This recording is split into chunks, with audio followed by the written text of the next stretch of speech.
আমাদের কাজটা হবে না। তাই আজকের এই মিটিংটা খুব গুরুত্বপূর্ণ এবং সবাইকে উজ্জীবিত করতে হবে, বসে থাকলে হবে না। অনেকে গুরু ভাইরা দেখছি দীক্ষা দিচ্ছে, এই তো সেদিন শুনলাম বীজপুরে তার 100 দীক্ষা হয়ে গেল, সোশ্যাল ডিস্টেন্স মেনটেন করেই চলেছে। হ্যাঁ, আমার কিছু আছে সমস্যা, কিন্তু সেটা আমি আমার ভক্তদের কাছে, আমার গুরু ভাইদের কাছে, আমার ঋত্বিক দেবতাদের কাছে সাহায্য চাইবো। দেখুন, আমি একটু কৃপিং, আমি একটু আমাগুড়ি দিয়ে চলছে, আমার শরীরটা ভালো নয়, কিন্তু ঠাকুরের দীক্ষাটা দিব। আনেন না, আমাকে দুটো দীক্ষা দিয়ে দিন না, আমি সোশ্যাল মেনটেন করে, সোশ্যাল ডিস্টেন্স মেনটেন করে একটু দীক্ষা দিই। আমি হেল্প চাইবো, আমি হেল্পও চাইলাম না, আমি বসে রইলাম। হেল্প চাইলে যদি না হয় না হবে, কিন্তু ঠাকুর বলছে তুমি কি চেয়েছো তোমার দীক্ষা বৃদ্ধির জন্য? তোমার দীক্ষা বৃদ্ধি নয় তো, দীক্ষা বৃদ্ধি তো পরম পিতা, তার দীক্ষা বৃদ্ধিটাই হচ্ছে সবচেয়ে বড় জিনিস। তাই আমরা আশা করি মেদিনীপুর ঠাকুর বাড়ির সঙ্গে যুক্ত যারা, তারা যেন প্রত্যেকে চেষ্টা করে এবং কেউ না বলে চেষ্টা করবে। কখনো অনিলকে ফোনে বিরক্ত করবে, স্বরূপকে করবে, কখনো সুকুমারকে করবে, আমাকে করবে, বিরক্ত হবে। কিন্তু তারা এই অবস্থা কি করবো, এই অবস্থা কিভাবে চলবো, ইষ্টবিধিটা কি করে পাঠাবো? এই তো আমাদের ভক্তরা যাবেন কয়েকদিন পরে ইষ্টবিধি দেহগতিক আনতে, তারা যে সিস্টেমটা বলেছে সেই মতোই আমাদের পালন করতে হচ্ছে। আমাদেরকে নিয়ে আসতে হবে, পরপর আমাদের যেতে হবে। কে যাবে, কিভাবে অর্থ আসবে, গাড়ি ভাড়াটা কোথা থেকে জোগাড় হবে, মেদিনীপুর ঠাকুর বাড়িতে কাজটা চলছে কি করে, কজন খাচ্ছে, কিভাবে আমাদের অর্ঘ আসছে, একটু সবজি দেয়া, একটু চাল দেয়া, একটু আলু দেয়া, এর মধ্যেই মানুষের একটা ইম্পালস বাড়ে। ঠাকুর বলছেন সংগ্রহ থেকে আরম্ভ করে দীক্ষা সমৃদ্ধি করে এই সমস্তটা কিন্তু দেওয়া। তোমার চরণে দিলাম আমার মাথা নত করে, আমি এইটুকুই তোমার জন্য আজকে এনেছি। কিন্তু না দিয়ে সারাদিন কিছু না কাজ করে, তার জন্য বলা, ঠাকুর বলেছেন না বলাই ভালো। তুই এত বক্তৃতা দিস, তুই আজকে পরম পিতার জন্য কি করছিস, করেছিস কিছু? তুই না করস, তাহলে বক্তৃতা দিয়ে আরেকজনকে ইম্পালস দিবি কি করে? আমি আর বেশি বলবো না, অনেক টাইম বেঁধে দিয়েছে। আমি শুধু বলবো আবার রিভাইজ করে উপজেলা কেন্দ্রগুলোকে ধোয়া মোছা করে ধূপ ধুনা দিয়ে আপনারা দীক্ষার জন্য যেভাবে আমার গোপাল ভাই বলল, হ্যাঁ, যে আমরা একটা ক্যালকুলেশন করি যে ডিসেম্বরের 31 তারিখ পর্যন্ত দীক্ষা দেবো। মেদিনীপুর ঠাকুর বাড়িতে দীক্ষা আছে, তার পদ্ধতি বলা হয়েছে, ফরেস্ট হাউসের উপরে দীক্ষা হবে, সোশ্যাল ডিস্টেন্স মেনটেন করা হবে, আবহাওয়াটা কিভাবে আনবো, কিভাবে কি করবো, এভরিথিং বলা আছে। না বলা থাকলে আপনি জেনে নেবেন। আমার এইটুকুই কথা। আমি কার জন্য, আমি তো বলছি সেই ইংরেজি বাণীটা, you are for the Lord, not for other, you are for the Lord and so for others. আমার জীবন বাঁচার এবং বৃদ্ধির মূল অভয় হলো যে আমি ঠাকুরের কর্মী, আমি ঠাকুরের কাজটা করি, আমি মানুষের সঙ্গে সব সময় মিষ্টি ব্যবহার করি। আমার সঙ্গে দুর্ব্যবহার করুক না, আমার সঙ্গে করুক না, আমার জন্য তো নয়, আমি তো পরম পিতার জন্য তার কথা বলছি হাত জোর করে। হ্যাঁ, তাই আমি এইটুকুই বলবো আজকে যে আমাদের উপজেলা কেন্দ্রগুলোকে আরেকবার রিভাইজ করে, ওটাকে রিসাপ্লাই করে, পরিষ্কার পরিচ্ছন্ন করে, প্রত্যেকটা জায়গায় অনেক জায়গায় ব্যবহার ধুলা পড়ে আছে, ফটোর মধ্যে ইয়ে আছে, হ্যাঁ, চক্রপটোটা মুছা পরিষ্কার চকচক। আমি একদম চকচকে চাই, ঠাকুর আমার চকচকে, তিনি পরম পিতা, তার দয়ায় আমি শ্বাস প্রশ্বাস নিয়ে আছি। তাই তাকে সুযত্নে রেখে তার ওই উপজেলা কেন্দ্রের বৃদ্ধির মাধ্যমে কাজের বৃদ্ধি মানে ইষ্ট কাজটাকে কন্টিনিউ করা, যেভাবে 22 দফাটা মাঝে মাঝেই আমাদের পড়া লাগে। আমি আর কি বলবো, আমার তো আর বলার কিছু নাই। আমি একটু অসুবিধার মধ্যে আছি নানা দিক দিয়ে, কিন্তু পরম পিতাকে ডাকছি, তিনি যা করে করবেন। কিন্তু ইষ্ট কাজ থেকে সরে থেকে মনটা বড় খারাপ হয়ে যায়। পুজোর দাদা বলেছে আমিও আপনাদের দেখতে পাই না, আপনারাও আমাকে দেখতে পান না, কি কষ্ট। কিন্তু তিনি বলেছেন এর দশা কেটে যাবে আস্তে আস্তে। তাই আমাদের যে সদাচার বা যা যা নিয়ম ঠাকুরের বলা আছে, আচার্যদেব যা বলছেন, বাবাইদা যা বলছেন, পূর্ণাঙ্গ ভাবে আমাদের এই কথাগুলো উপজেলা কেন্দ্রের মধ্যে দিয়ে যাতে বৃদ্ধি লাভ করে, আমি সেটা আস্থা করব। আর সবাই একটু শক্ত হন, সবাই খোঁজ খবর রাখুন, সবাই প্রত্যেককে ভালোবাসুন। ভালোবাসা নাহলে হয় হয় না। ঠাকুরের একটা ইংরেজিতে বাণী আছে, love is the elixir of the existence, love imparts will, will imparts activity. আমার যখনই ভালোবাসা থাকবে তখন উইল ফোর্স আমার ভাব জেগে উঠবে, আর তখন আমি অ্যাক্টিভেটেড হতে পারবো ইষ্ট কাজে। এই কথা বলে যারা আজকে এখানে এসেছেন, যারা আয়োজন আমাকে করেছেন মেদিনীপুর ঠাকুর বাড়ি থেকে, আমি প্রত্যেককেই আমার ভালোবাসা শ্রদ্ধা, আমি গুরুজনদের প্রণাম জানাই। আর প্রত্যেকে নেমে পড়ুন, আজ নয়, সময় নাই, নেমে পড়ুন। বন্যা এসেছে, ঘর ভরে যাবে, তখন তো আমরা বেরিয়ে আসি। এখন আমাদের এই অবস্থার মধ্যে আচার্যদেবের আশাটাকে যদি পরিপূরণের জন্য আমরা দৌড়ঝাঁপ করি, আমাদের শরীর মন ঠিক হয়ে যাবে। এই কথা বলে সবাইকে জয়গুরু দিয়ে আমি সবাইকে আবার প্রণাম জানাই যে আপনারা সবাই ভালো থাকুন, সুস্থ থাকুন। আর যা যা নিয়ম যেগুলো বলেছে, স্যানিটাইজেশন থেকে আরম্ভ করে, সোশ্যাল ডিস্টেন্স থেকে আরম্ভ করে, খাদ্য খাদক থেকে আরম্ভ করে, যা থেকে আমাদের নির্দেশ আছে সেটাকে সবাই পালন করবেন আচার্যদের, সেটাই আশা করছি। জয় গুরু, জয় গুরু, জয় গুরু, জয় গুরু, জয় গুরু, জয় গুরু, জয় গুরু, জয় গুরু। খুব সুন্দর অল্প সময় আলোচনা করলেন। এখন পরবর্তী আলোচক শ্রদ্ধাভাজন শ্রীযুক্ত স্বরূপ চক্রবর্তীদাকে আমি অনুরোধ করছি, তিনি আলোচ্য বিষয়ের উপরে আমাদের কিছু কথাবার্তা আলোচনা শুরু করুন। আলোচ্য বিষয় বর্তমান পরিস্থিতিতে শোনা যাচ্ছে। আগে আজকে আমাদের মেদিনীপুর সৎসঙ্গ ঠাকুর বাড়ির তরফ থেকে সমস্ত উপযোজনা কেন্দ্র যেগুলো মেদিনীপুর ঠাকুর বাড়ির প্রযত্নে আছে, সেই উপযোজনা কেন্দ্রের অনলাইন আলোচনা আমরা করছি। উপস্থিত সবাইকে আমার যথাযোগ্য স্থানে শ্রদ্ধা জানাই, প্রতি প্রত্যেককে, এবং যথাযোগ্য স্থানে ভালোবাসা জানাই, প্রতি প্রত্যেককে আমার অন্তরের জয়গুরু জানাই। এই যে মহামারী চলছে, থেমে নেই, এখনো চলছে।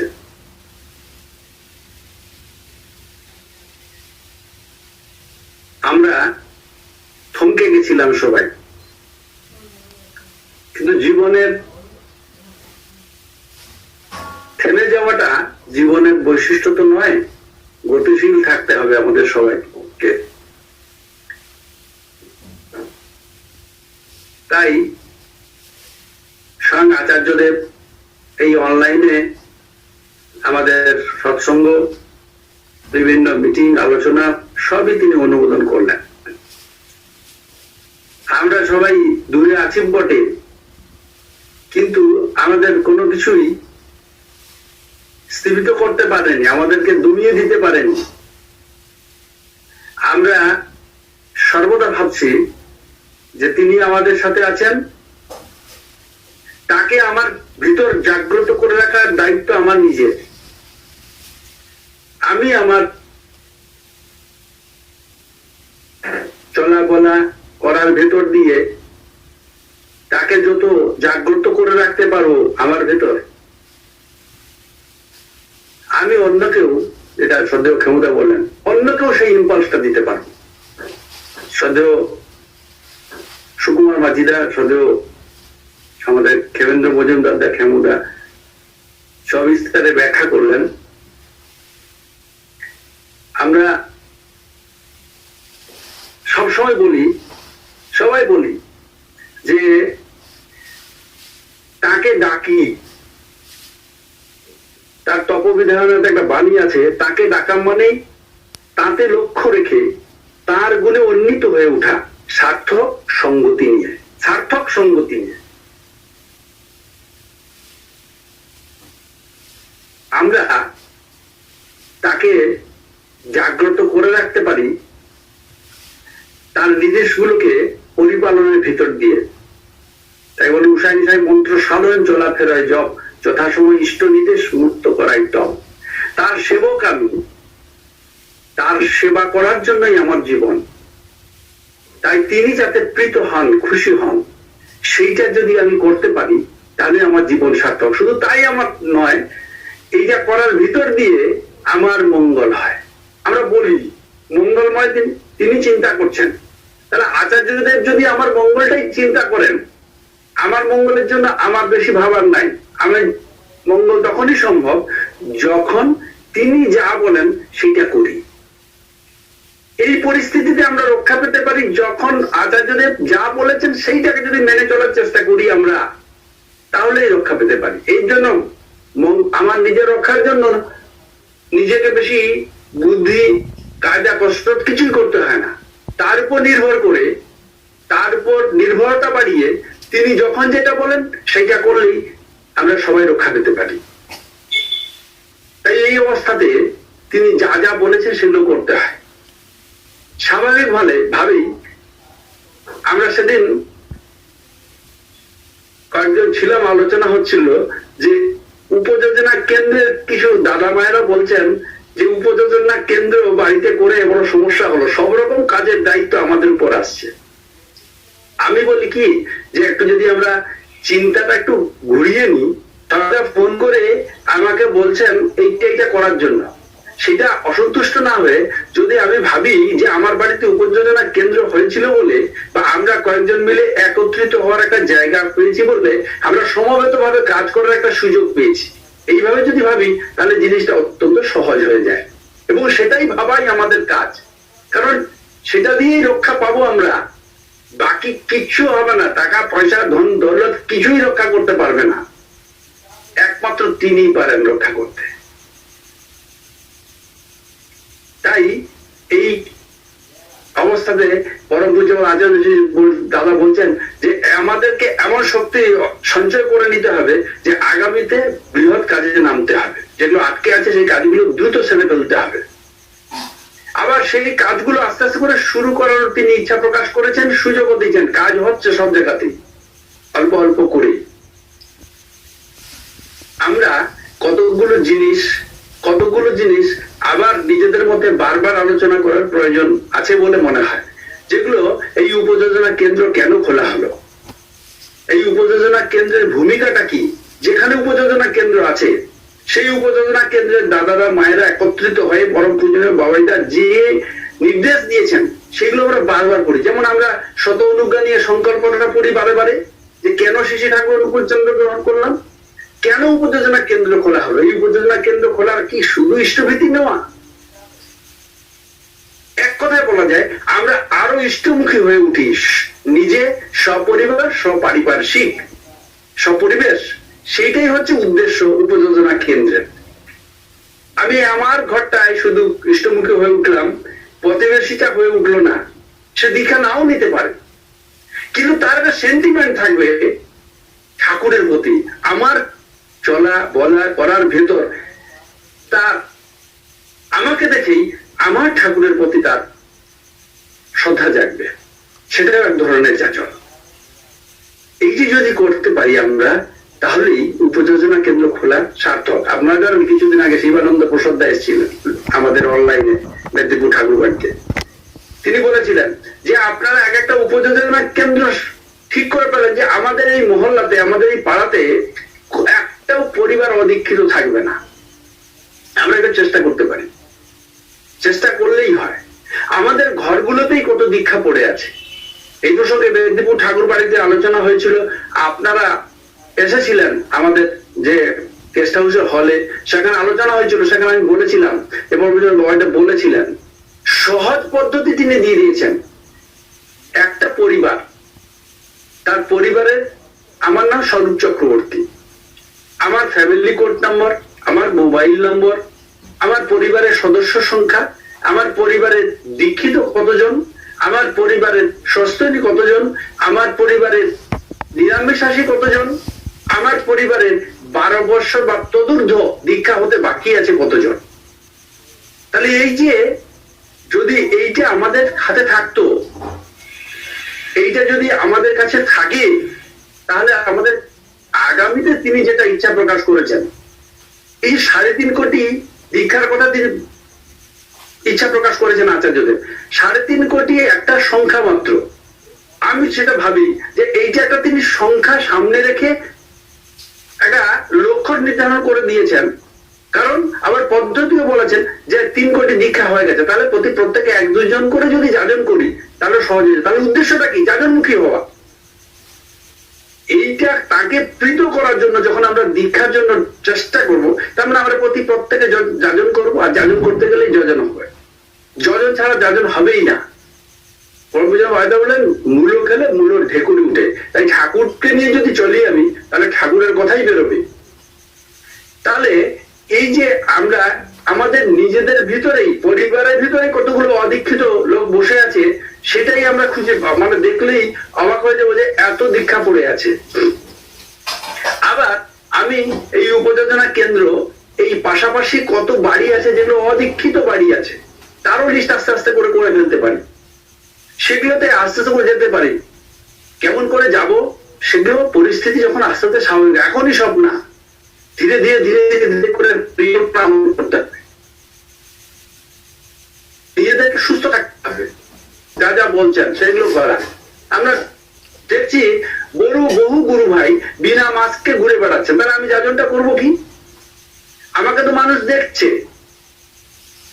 আমি নিজেই সোশ্যাল ডিস্টেন্স মেনটেন করছি না, আমি ফিজিক্যাল ডিস্টেন্স মেনটেন করছি না, আমি নিজেই স্যানিটাইজার ইউজ করছি না, তাহলে আমাকে দেখে শিখবে কি? তার ধর্ম যদি বাঁচা বাড়ার জন্য হয়, পাশে ধরে যা যা লাগে তাই দিয়ে তার ধর্ম লাগে, এগুলো তো বাঁচাবে আমাকে। তা আমাকে দেখেই তো মানুষ শিখবে যে ধর্মটা কি। তাই আমাদের এগুলোতে সচেতন হতে হবে। আমরা দীক্ষার একটা মানুষকে দীক্ষা দেওয়াতে পারলে সেই খবরটা যখন আচার্যদেবের শ্রীচরণে পৌঁছাবে, তিনি যত প্রীত হবেন। যদি সেইটা করতে গিয়ে আমরা অসুস্থ হয়ে পড়েছি তিনি করেন, তাহলে ততোধিক ব্যথা পাবেন তিনি। আমার তার সেবক হিসাবে তাকে কষ্ট দেওয়ার কোনো অধিকার নাই। আমি তার সেবক তখনই যখন আমার হাজার শত কষ্টের ভিতরেও তাকে আনন্দে রাখার চেষ্টা করব। সেটা হলো আমার তাকে সেবা করা। আমরা বহু উপযোজনা কেন্দ্রের যোগাযোগের মধ্য দিয়ে শুনছি যে বহু গুরু ভাইরা ইষ্টভীতি বন্ধ করে দিয়েছেন এই সময়ে, এই লকডাউন পিরিয়ডে, অভাব অনটনের ভিতর দিয়ে। আমাদের সেগুলো খোঁজ নেওয়া দরকার। আমরা ঠাকুরের ইষ্টভীতি সম্বন্ধে যা বলা আছে সেটি তার তো ঠাকুর একদম অতি সহজ বিধানও দিয়ে গেছেন।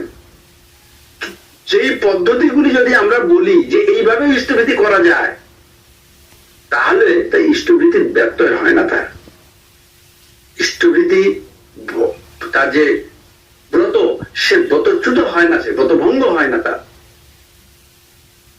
আমাদের সবই হয়। আর ইষ্টভীতির অর্ঘ বের করার সময় আমরা বলছি যে এই লকডাউনে অভাব অনটন সবকিছু। আরে আমরা 4 জনে মিলে অন্তত 500 গ্রাম চালও জোগাড় করে তো খেয়েছি। সরকার থেকে রেশনে যে চাল দিয়েছে তাও তো পেয়েছি। তার থেকেও তো ইষ্টভীতি করা যায়। ওই জন্য বলছি যে উপযোজনা কেন্দ্রের কাজ হচ্ছে সেটা। বারবার বলছি যে উপযোজনা কেন্দ্রে সবাই ভাববেন যে আমাদের উপর বোধহয় চাপটা হচ্ছে। একটু ঘুরিয়ে ভাবি যে এতগুলো মানুষকে সেবা দেওয়ার তিনি সুযোগ দিয়েছেন, এতগুলো মানুষকে আপন করার সুযোগ দিয়েছেন। আমার ঠাকুর মানুষ ভালোবাসতেন, তাই আমার মানুষ চাই। তাতে তিনি প্রীত হবেন, খুশি হবেন। পরম পূজ্যপাদ আচার্যদেব শ্রী দাদার কাছে এত আপন ভেবেছি, তার দুর্বলতার কথা তিনি বলেছিলেন। একটি দাদা, তার বাড়িতে কারণ অকাল মৃত্যু হওয়ায় তিনি ইষ্টভীতি বন্ধ করে দিয়েছিলেন। আচার্যদেবের সামনে এসে বলছেন, আগে আমি ইষ্টভীতি বন্ধ করে দিয়েছি। কারণ আচার্যদেব তিনি আচার্যদেবকে নিজের ভাবেন, আপন, তাই তার কাছে মন খুলে বলেছেন তিনি, আগে আমি ইষ্টভীতি সব বন্ধ করে দিয়েছি। তিনি জানেন তিনি অন্তর্যামী, আমার জীবনে এরকম ঘটনা ঘটে গেছে তিনি জানেন। তাই তিনি গিয়ে কোনো আগে পরে ঘটনা না বলে বলছেন, আগে আমি ইষ্টভীতি বন্ধ করে দিয়েছি।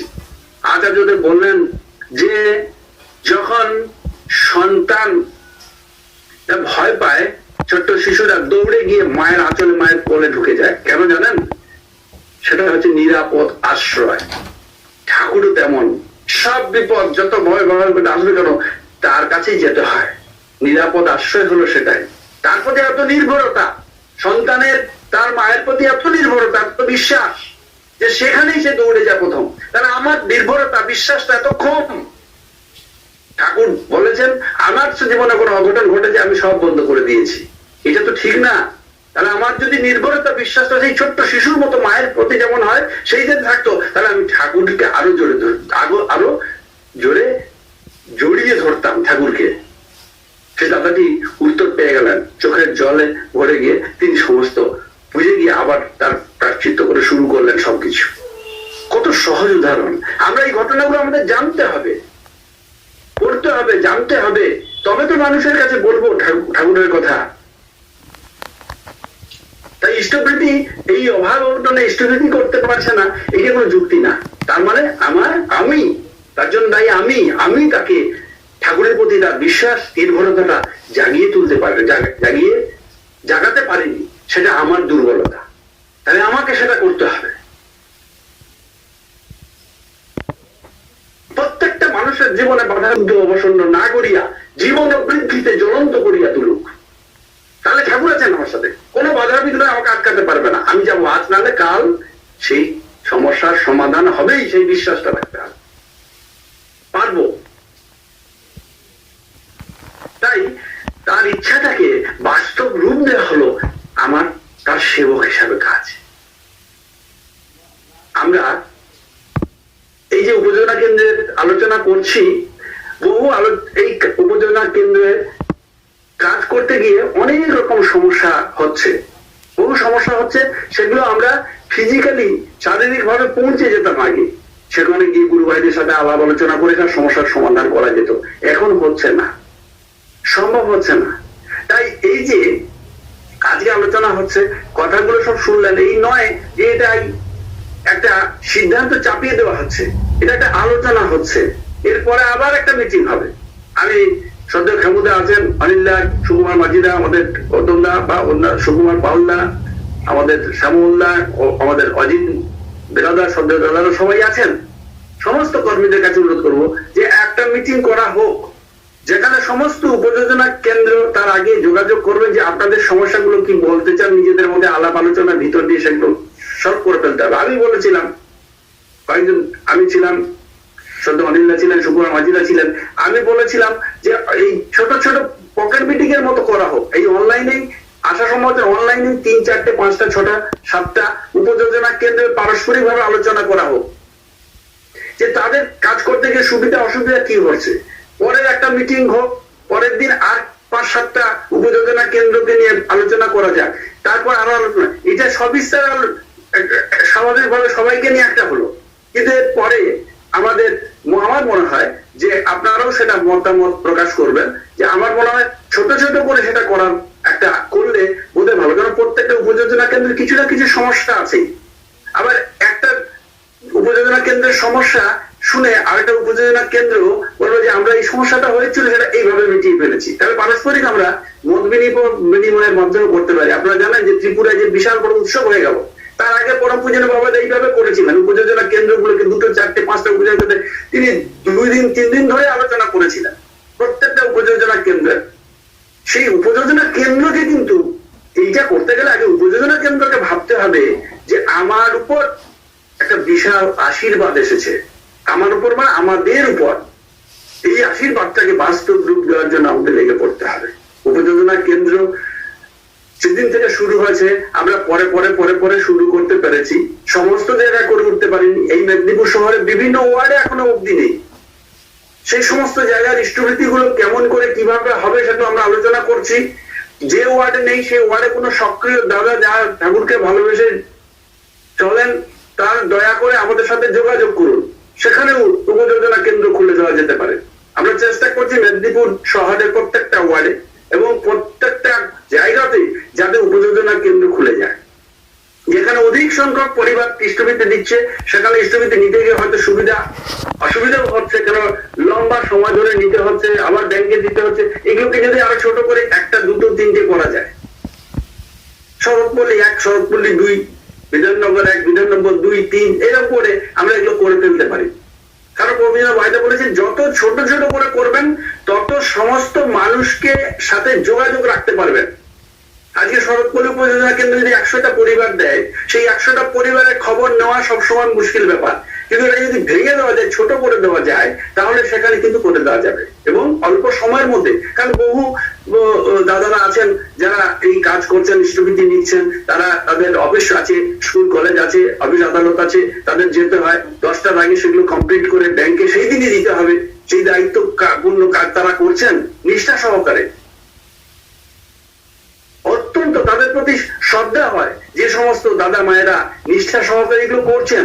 ইষ্টভীতি কয়টা কত সহজ কথা না, এতগুলো মানুষের ইষ্টভীতি নেওয়া, সেই ইষ্টার্গকে দায়িত্ব সহকারে ব্যাংকে এই প্যান্ডেমিক সিচুয়েশনে ব্যাংকে দাঁড়িয়ে সেগুলো জমা করে আবার মেদিনীপুর ঠাকুর বাড়ি যেদিন ডেট দেবে সেদিন এসে জমা দেওয়া।